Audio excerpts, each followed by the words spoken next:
can you tell me, what is your lawyer story? Like, how did you become a lawyer? Well, to be honest, I wanted to study literature.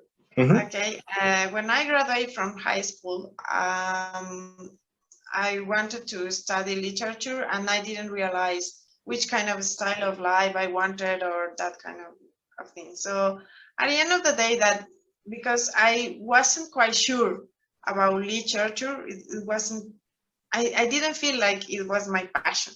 So I just decided to take a sabbatic year. But during that sabbatic year, I started to work in a company that provided mobile services, Like mobile phones? And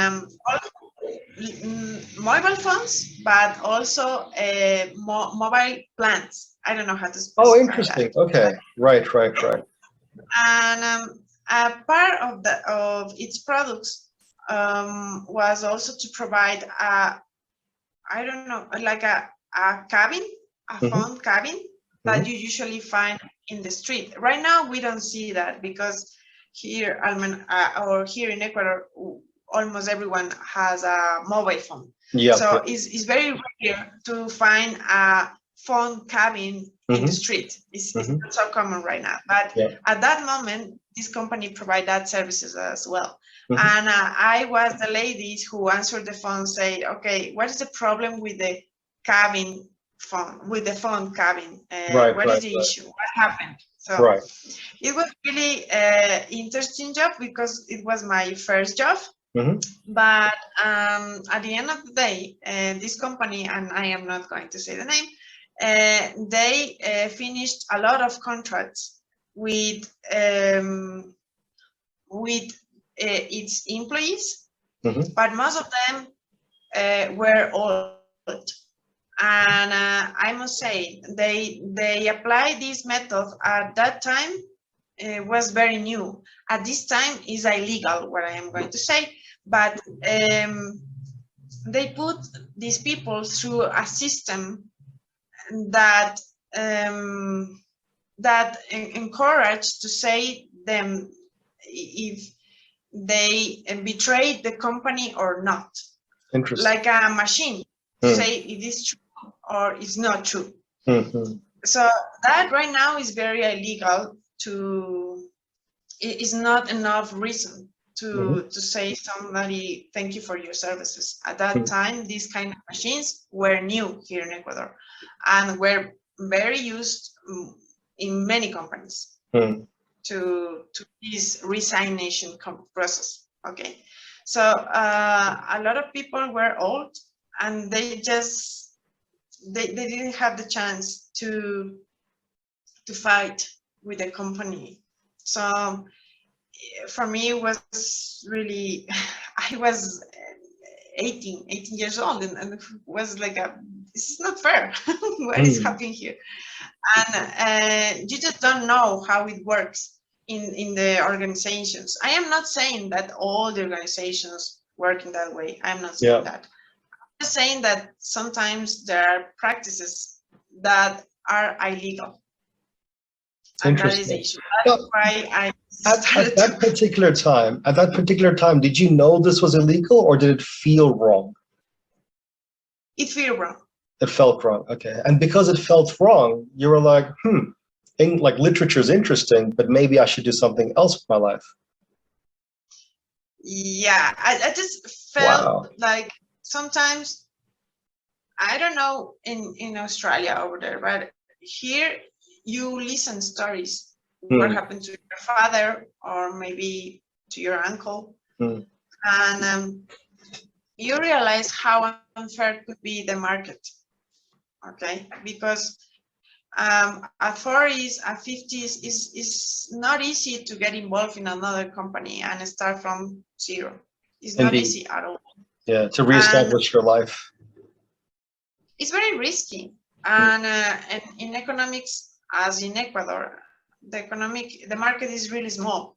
So sometimes you have to start your own business, but you are not so update and you are not so younger to take a huge risk. to invest all your money in a project. And maybe if you do and you fail, maybe it could be your last chance.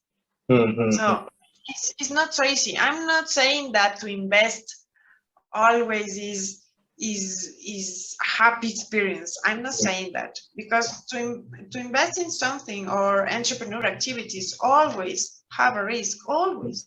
I'm not saying that you have to do it or you don't have to do it, but at least you must have the chance to decide.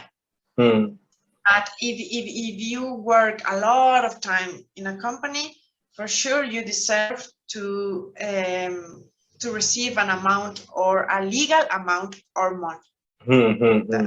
It's only fair. Yeah. Okay, so then you finished your 1-year sabbatical, realized that there is something in the world that you could do to make people's lives better. So did you go back to university and say, I want to become a lawyer? Like, what happened next?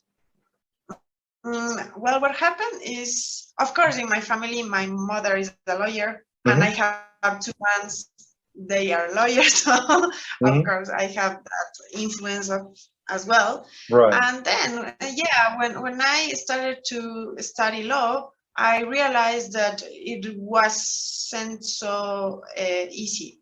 And it's not just about what is fair or unfair. It's not in black and white. There's a lot of gray areas. No, it's not about that. And at the end of the day, of course, you must think which kind of style of life do you want to have.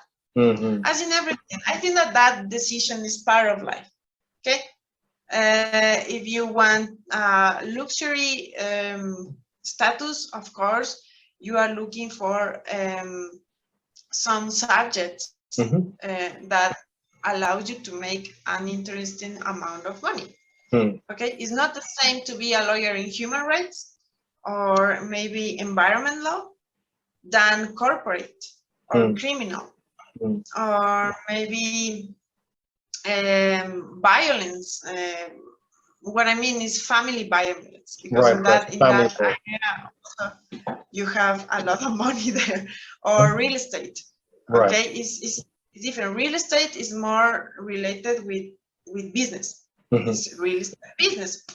Or corporate is related with companies, of course. But human rights, for example, you don't know when are going to finish the cause, the judicial cause, or when are you going to be able to ask to your client for for the payment of your services.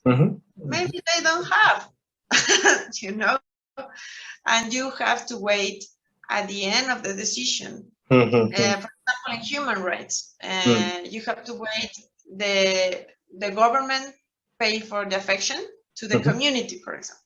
And then you have the right to say, okay, this is the payment for my services. Maybe you can give an invoice, or maybe not, because they don't know what is an invoice. Oh, wow. So it's really difficult to deal with that kind of stuff.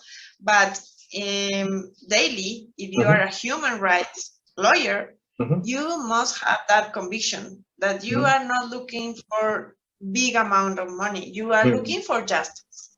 For that is another history. Yeah, that is another motivation.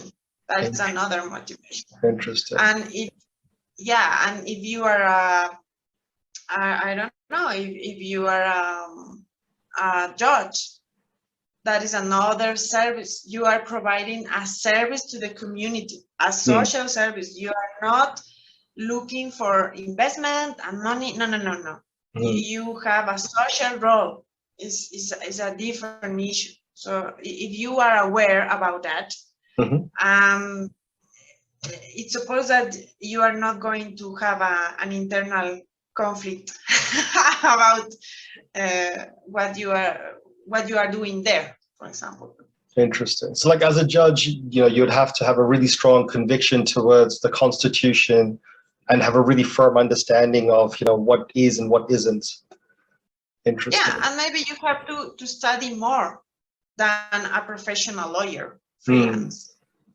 But for sure, because you are in another position, and maybe you are at some point in your career, you are going to feel that the money that you are receiving as a salary, as a judge, is not fair,